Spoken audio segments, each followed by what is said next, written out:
This cat is getting into some stuff, dog, that he don't know where he's getting into. It's a whole nother realm.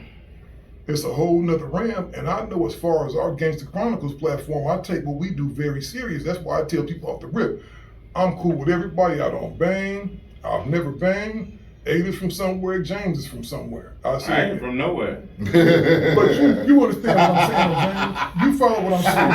You talking about? So You James, follow what I'm saying, though, Big J? James, what should be our objective moving forward, and what outcome should we be looking for? Man, we should be looking. We really need a way out. We need to find how we can all get together. Like that brother came down there. You got a mob dude and you got an ex-Carver Park there. You know, you got two guys and they pretty much on the same page. Mm-hmm. You know, he called me on the phone, said, brother, I don't think you should take a wrong approach. I think you should be easy with this cat because he, you know, a cannon. So I know he wasn't coming down there to be like, oh, I'm finna gun hold this dude, you know what I'm saying? All you gotta do is get him. It wasn't nothing like that. So us, as black men, we growing up, you can see we coming out of it because you see Bloods and Crips hanging together all the time now. Yeah, and they ain't just on, and they ain't on no selling dope. You got them working together, just real shit. So we gotta reach these young men that don't believe that this shit gonna change. Because everybody gotta walk out that motherfucking door every morning. Every morning. We done been through so much in so many motherfucking years. You know, this ain't no brand new shit. This shit been here since the early 40s, the late 50s, that our parents was gangbangers, you know what I'm saying? Our uncles. You know what I'm saying? And it's just trickling down and it's just getting worse and worse. I got a deeper question for A. A, being that you grew up in the 80s, right? Mm-hmm. You come up through the neighborhoods and you was actually in that Compton phenomena, right? Mm-hmm. And you saw a lot of things and you actually rapped about, because I've got you as a lyricist, right? Mm-hmm. And you actually was speaking about the situations and scenarios that you witnessed day to day. But today's rapper is emulating James, emulating you, emulating myself, and telling these stories, and that's becoming the driving force of the CWs, the Charleston White, and a lot of these other people. When the story is misconstrued and the story is not accurate, but they making it seem like they're the ones that's doing it, but they ain't doing it, man. Let me ask you this right here, and you touched on a powerful point.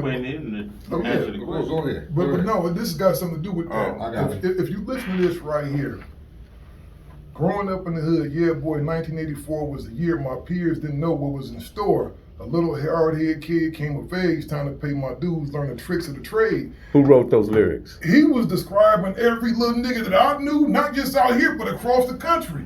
A dude coming of age and he starting to see now the homie over here got the sack. It's time for me to get mine. Now I'll let you elaborate. Growing up in the era I grew up in, like I used to tell people, as a kid, like Lionel's age, I'm pretty sure we all had dreams of being something different than we were, depending on where we grew up. I grew up in Compton. Started off, you know, I had the normal household. Mom and dad, father worked, mom's worked. But when they split and mom's went by herself, and now I'm growing up in the neighborhood and I'm the age of 9 and 10 and 11, and I'm seeing the drug dealers on the corner. I'm seeing the dudes come through doing drive-bys and dudes getting killed. That still fascinated me to a point of, these are my choices. You feel me? Not that I wanted to pretend to be, or you know, I just felt as a youth growing up in Compton, that was the road I had to take because that was it. You get me? Single mom in the household. She was off trying to work and supply shit, but then I was left to the vices of the streets. Mm-hmm. You get me? Moms wasn't, you know, giving me allowances and shit like, you know, shit you see with typical motherfuckers on TV, so to speak. Kids getting allowances and getting to go to whatever.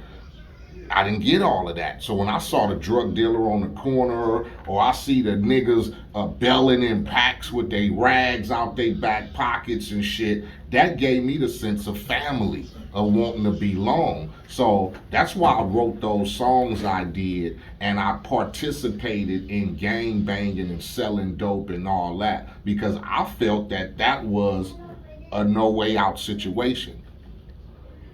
At what point did you realize that the streets was undefeated and you need to change directions? Because the streets, if you think about the streets as a total, it's undefeated. Oh, definitely. Well, I guess to the point to where when you start doing for yourself and becoming a family dude, or getting the mind state of, I'm seeing a lot of dudes still get killed. Again, going back to those things that you grew up with, you Right. find the value in that, in those lessons. Definitely. I started seeing, like, from the time I was youth to about what time because I was still hanging in the neighborhood at 25 years old. You get me? I still Getting money, making even though raps, I was doing all that, and didn't still, give a fuck. I yeah. felt like, So Nipsey Hussle wasn't the first one to do that. oh no, I still at a point of where I was 27, 28. I'm coming off tour. Going And straight I'm to the going hood. straight to the neighborhood. Because what else did I know? I mean, I didn't know shit else. Yeah, I got the house, I got the cars, I got the jewelry, I got all that shit, and niggas telling me, why the fuck are you over here?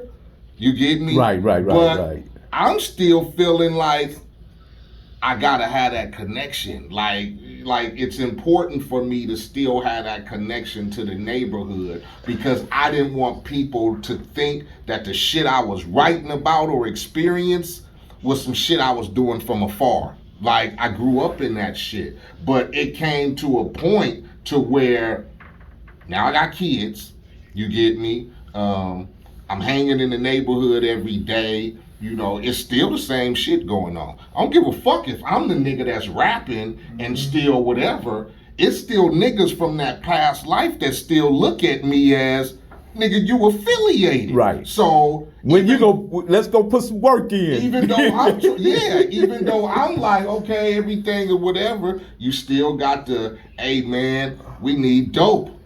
We need guns. Yeah. Fuck them rap. That's the politics. Fuck them rap. And I was tickets coming. and shit. I was coming to you next, James, Niggas because is like, You know what I'm saying? niggas like, fuck the rap tickets and fucking being guest passes to the shows. They like, nigga, we need guns and dope over here.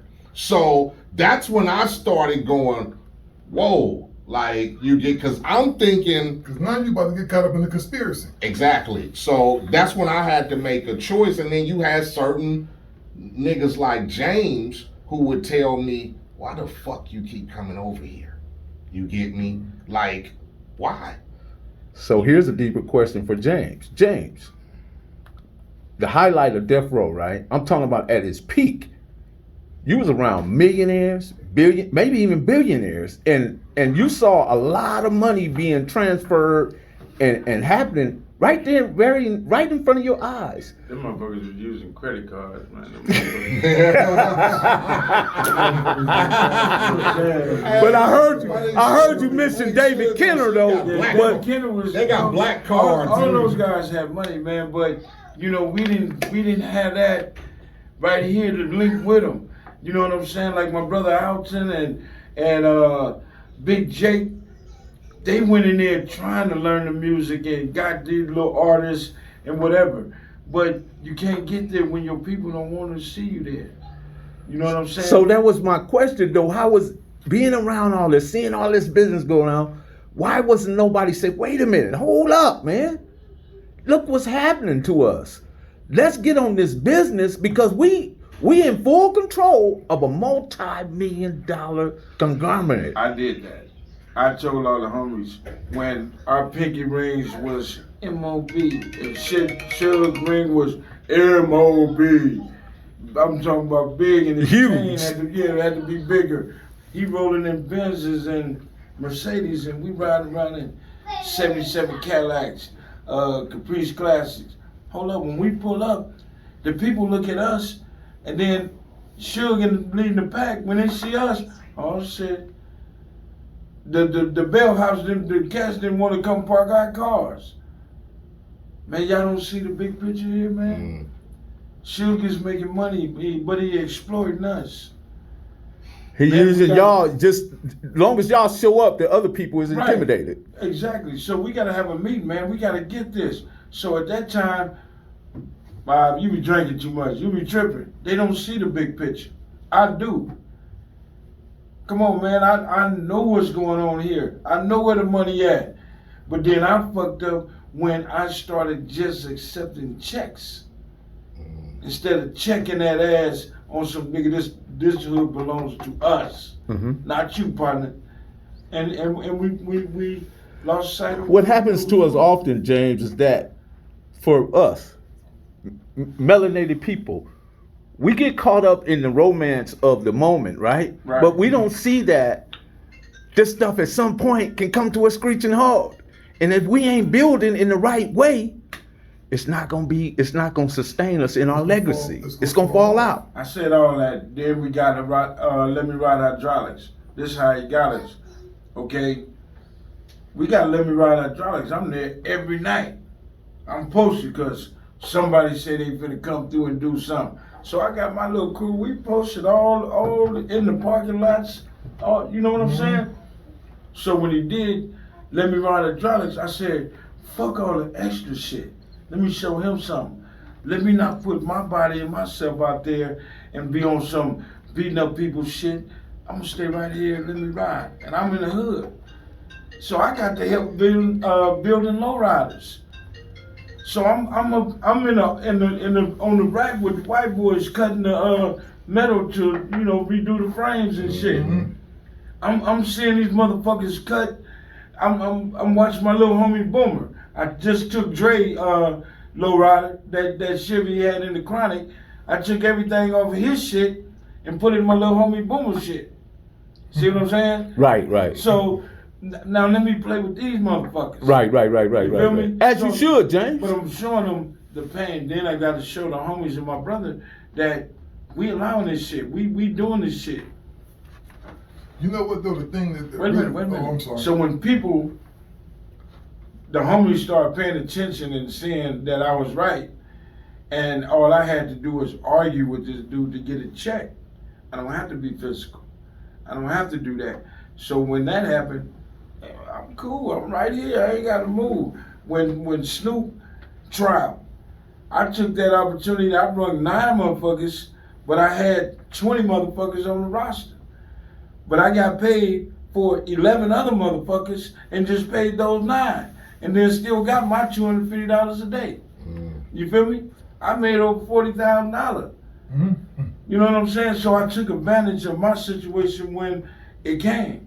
You made $1 out of 15 cents. Man, I made a whole bunch of dollars out of that. You know, They're like, fuck that. 662, when we did that, I took motherfuckers to the back door. You owe me, nigga. No, I Wait a minute. Hold up. Wait a minute. Hold Who up is that? now. Who is that right there? Is that Lee Ford, my partner? Lee got paid, nigga. You one that got paid. You was working with me. He said you owe me, my nigga. For what? Yeah. No, you gotta go explain that. He said, So, yeah. Lee, you got Huh? something. Keep talking. No, I did. So when Snoop trial, I had to get my money that way. 662, they charging $65, $70 at the door.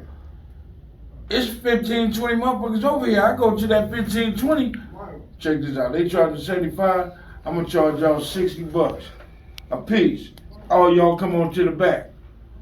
That pocket go in my Right. And I did like 5, 6 groups like that. Because So I can chill. after all this, you witnessing all these things, you saw the way where you knew how to maneuver once you got into the play. I had to learn the game. You learned the I game. had to pay attention because And listen, James, let me say this to you though, man. I was really proud of y'all because we had never had nothing as big as that in Compton. And the way that thing came about, although shit, y'all had baby Gangsta. no, I'm talking about the multi-million-dollar corporation that you guys were right there. You guys was in Beverly Hills. You know what?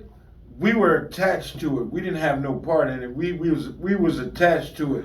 That was shit. But they sure made it look good. Well, Not when you come to the neighborhood, you ain't seen nothing but lowriders in that. Now if all of us was Typical. pulling up in That's Benzes typical. and, yeah, that's regular ass hood shit. We should have been took out of that situation. Man, you know I grew up with JP, Heron, and his JP sister. Palmer? Yeah, and his Yeah. sister. You know they grew up in Fruittown. Yeah, he's still over there. Yeah, and his sister Peggy. I think it was Peggy. She was in the wheelchair. Yeah. Yeah. Yeah, Man, we so actually went to Rosecrans together. we that's the mistake we made, man. But you know, I mean, we was young and So let's money was there. get Steele on it because he waiting, man. He You can't know get what, it. man? I Come on, just wanna say Steele. this, man, because while we on the internet doing crazy shit and clowning and shit, our life expectancy is 5 years lower than the white man's. It got to be a reason for all that, and we not sitting up here looking. We should be we should be on alert mode, like something's going on out here, because we dying at alarming rates, man. Our kids, you hear something every day about somebody 19 or 20 years old getting their shit pushed in, and it's like, we not gonna have no future, bro, if the shit keep going the way it is, because you keep hearing about cats getting knocked down at the age of 19, 20, or either going to prison for the rest of their life. That ain't changed. Dr. Claude Anderson say we finna become a permanent underclass if we don't wake up. Oh, we gotta wake up real quick, because it's so easy to get our attention. All you have to do is go online and say, fuck this nigga, fuck that nigga, fuck this nigga, fuck that nigga, and you gonna have 1 million people sitting there. You gonna have 1 million people sitting there looking at you, make a buffoon out of yourself. But if you tell them, each one of them people, 1 million people is watching, hey, give me $1. I'm trying to put some shit together for the kids in Compton. You gonna get crickets. Right. You gonna get crickets. Well, still, so why- we need to wake the fuck up. That's what need to happen. Why don't Oprah, Michael Jordan, Robert Johnson, Magic Johnson, just to name Dr. Dre, Diddy's, Jay-Z, why they don't put their money together? They don't have to. You know, and they don't have to. And I'm gonna say this right here for them guys. No, I'm just saying just to build something, listen. even if it ain't for us. I'm Just, gonna tell you this. This is something I know for a fact. Jay-Z gives millions of dollars. to I ain't talking coaches. about the giving part. I'm Oh. talking about just to show an example on how to build. Oh, listen. Right. My thing is this: a lot of people don't want the lights around them when they do shit. Some people do shit out their heart. I know Easy used to give thousands of dollars away and not have no Shout out cameras to around. Eazy-E. You know, cats do stuff, but it's past that point of way of just giving away turkeys. I ain't talking about the niggas that go away and give out turkeys in the hood for a promo look. I'm talking about the cats that's going to go. That's an give. old politician trick. You know what I'm A saying? preacher trick. And really, all you doing is putting a Band-Aid on something. See, I give a few $1,000s to the youth leagues because I was a coach once and I had a program. So every year, it helped me on my taxes too, but I give $2,000 or $3,000 to a youth program. Hey, go buy some kids some helmets. Or what I learned, because a lot of times people get burnt out on giving shit, because I'm going to tell you, I've had homies and had conversations with cats that say, man, can you believe I did this and that? And the motherfuckers came and like, this ain't enough? First of all, nobody is Ain't obligated that to do shit backwards though? You know what? All it takes is one motherfucker to stand up, one of these rich motherfuckers to stand up, because he got all these people following him. All he got to do is stand up and then go to his hood and build that shit. Like some LeBron James. You know, he building this over here. He at the construction site every day. He a prime example. Making That's what I'm sure saying. the shit. But look what is being LeBron built. did, though, James. LeBron took his childhood friends, sent them to college. Right. They all got their education degrees, and then he turned over the business to them because they was qualified to handle it. Something I'm working on right now. I was at a meeting last night for my son, who was up for the Thorpe Award and the Gursky Award. They talk about this cat is up on some other stuff. Oh, he's got his NFL. So first of all, grade back. tell us what your son do. My son is a football player. He attends the University of Southern California. Man, that's awesome. So the thing is with him, his mindset is because what I did purposely with him, even though I moved him to the suburbs of Downey, when he started playing football, buddy, you're not gonna be out here with these. I'm taking you over here with them. You gonna really play. We gonna see what you made. That's of. parenthood right Because there. you know, the first time he was playing, we was over in the little suburbs. He running through them dudes, clowning, and I said, okay, we gonna see if you really got something. I'm gonna take you over here with these niggas that starving. The little niggas that starving wound up becoming his friends. So what I did is I raised a wolf. He was in the suburbs and all that. Now, so his mind thing is this. His whole thing is he got his homeboys getting their stuff together. He following the LeBron James path. He telling his homeboy, look, you didn't make it in football, nigga, but I need you to go to Elko to take these classes and learn how to run the press machine, learn how to do this and do that. This gonna be your thing. Dude, you gonna be doing this. You gonna be my chief of security and my assistant, right? He's working with the Mandela family right now. My son talk about building a school right in Compton. Man, that's what's up. He went to St. John Bosco, but he told me, he said, Dad, that experience ain't for every kid. Every kid is not gonna get acclimated through there. You know what I mean? It's just a certain amount of discipline it takes to go to school like Bosco. So he's talking about, and he got motivated from listening to this man right here talk about like schools and stuff. So he's talking about, you know what, Dad, I got these people that got this. I want you guys to take advantage of this too. Let's make a change. Let's really go make a change in the community and bring it there, because he said for me to go, I'm gonna bless my old high school, my alma mater, but I need something for the kids that can't get there. Watch the essence of the wolf, though. The lion and tiger are more powerful, but the wolf don't perform in the circus. Have you ever seen a wolf perform in a circus? Hell no. Never. Okay, then. So when a wolf get around another wolf, he know what to do. And see, Mel, because he you got gave that. it to him right. You got that when I said I turned him into a wolf, because my son is one of those classic dudes that could have went either way. My son, people are born like that. I truly believe they don't come out just like, you know. My son was And always it's the one. called Gangsters by nature, not by choice. For sure, because my son was a type. When we first moved to Downey from North Long Beach, I had a mailbox. full of Downey pink was a slips. different look. Yeah, pink slips. Because he don't sock somebody up. He don't sock this cat up. And plus, he had the long curly hair. So he said, Dad, I ain't want them to think I was soft. You know, so his thing is this.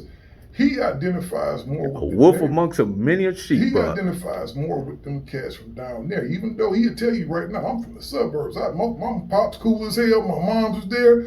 I had it made, but he knows it's more than that, because I've made it my business to show him, like, nigga, you actually got it good. These niggas still going to it. When you come home and he used to trip out because his friends that come over from the team, we got all kind of cereal. Just normal stuff that you're supposed to have, juice to drink. His friends in there looking like, I don't have this.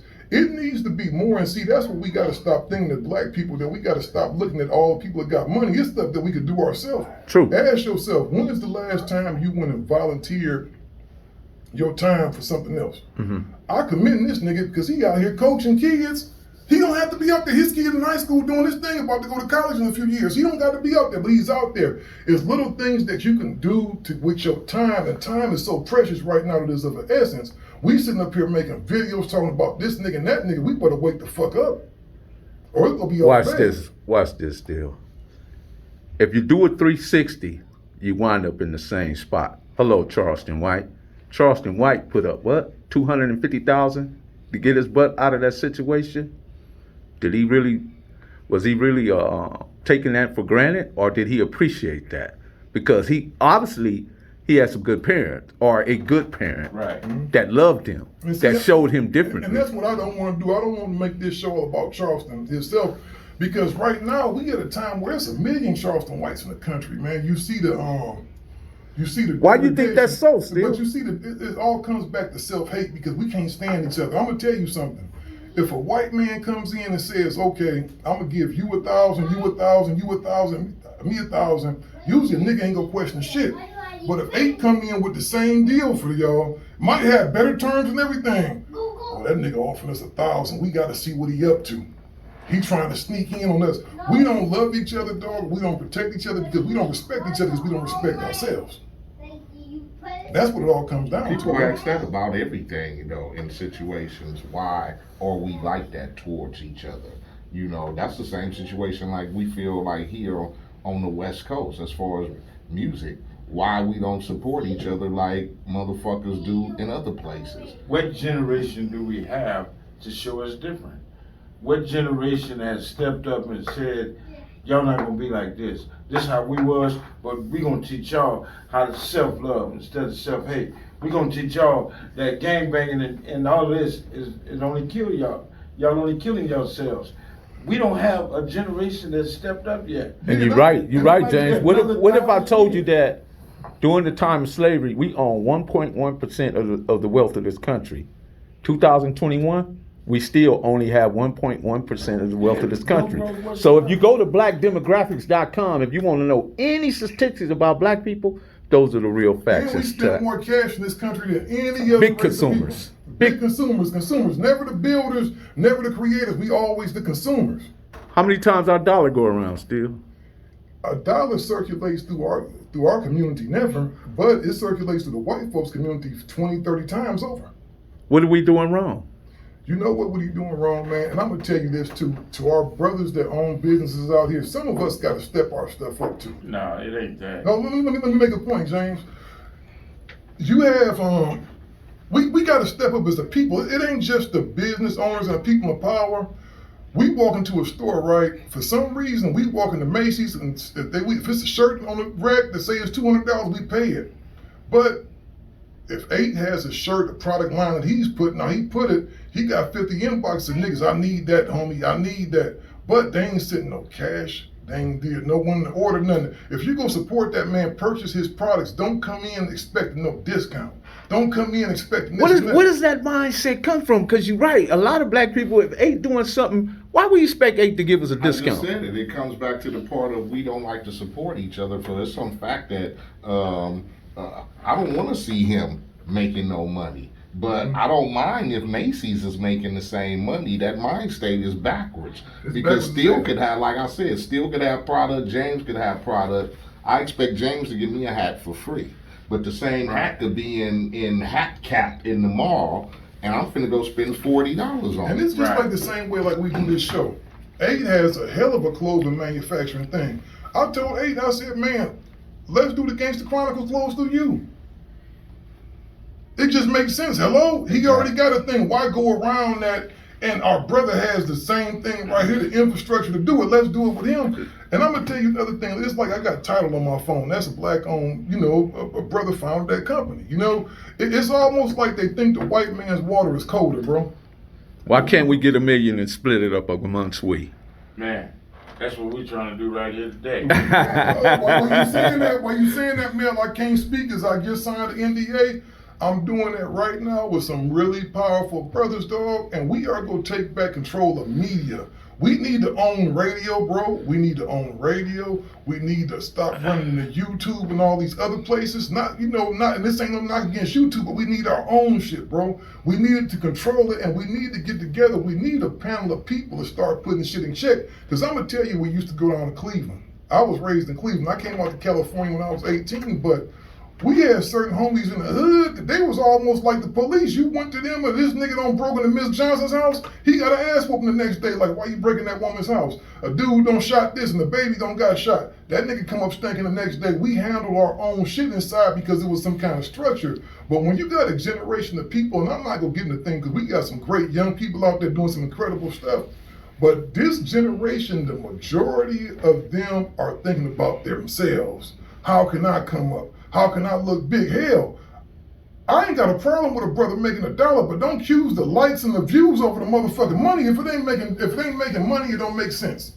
There you go, man. The United Streets of America is. Go ahead, man. The United Streets of America is trying to implement that same idea. I mean, and we can't have enough of us doing it because at the end of the day, the more we have in the pot, the better the ingredients, the better the food. So I think that, that's an excellent idea. I just hope, man, you don't leave the hood postman behind. Oh, no. And if you notice with me, and I'm going to tell you something, I've tried to pull brothers in. I've tried to tell them what I was doing, but the first thing they want to say, I'm going to tell y'all right now, our show do millions of downloads. I don't like. Our show is doing good. It's doing good. So it's like, point, no, it's not about that. I'm running with a point here. I get a motherfucker that don't have nothing going on to come and tell me I'm trying to look out for him, and he looking at me like, well, man, how come it's net? I said, man, you got to work, bro. I'm not going to sit up here and do it for you. You can't put the cart in front of the horse and expect him to get down the road. Work. If you go do your shit the whole time, but every time I meet a motherfucker, it's like, so are you gonna be here to do this for me? No, bro, I'm gonna set you up with the thing. I'm gonna give you this horse. You gotta put the saddle on and ride that motherfucker though. Well, set it up, Steel, and I'll show you how it works. You gotta put the saddle on. We're supposed to be interviewing you two, nigga. I'm letting you get that off. Okay. No, that's good. That's good. If we took 4 rich niggas from the neighborhood, hood rich, and just to go take 5 little kids, 9 to 18, or 9 to 20, and get permission to take him to this camp for a year and teach him for a whole year, it'll change his mind. It'll change everything about it.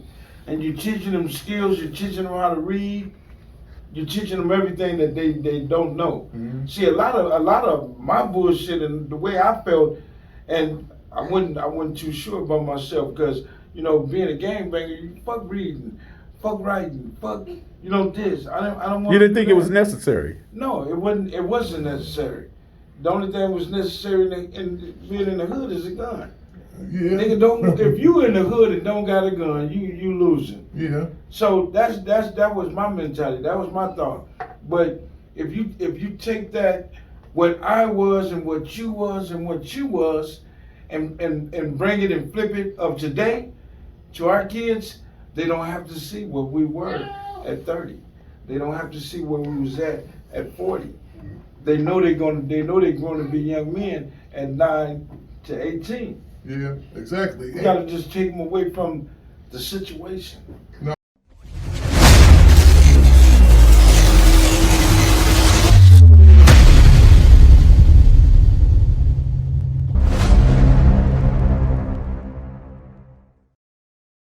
Professor Billy Mill, the Hood Postman. You know that vibe. Be sure to like, subscribe, and share. Click the notification bell. Leave a comment. You know that vibe. Because we are about that dope content. And we meet dope ass people that talk about dope ass shit. For real. You know the vibe.